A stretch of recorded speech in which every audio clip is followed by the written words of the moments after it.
আমি একটা হেমন্ত মুখোপাধ্যায়ের গানের 2 লাইন অংশবিশেষ শোনাবো।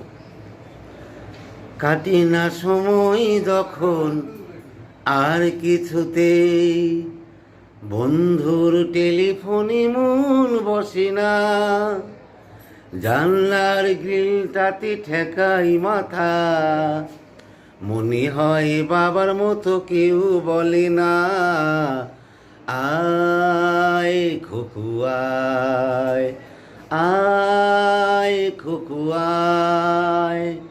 কাটে না সময় যখন আর কিছুতেই, বন্ধুর টেলিফোনে মন বসে না, জানলার গ্রিলটাতে ঠেকাই মাথা, মনে হয় বাবার মতো কেউ বলে না, আয় খোকু আয়, আয় খোকু আয়।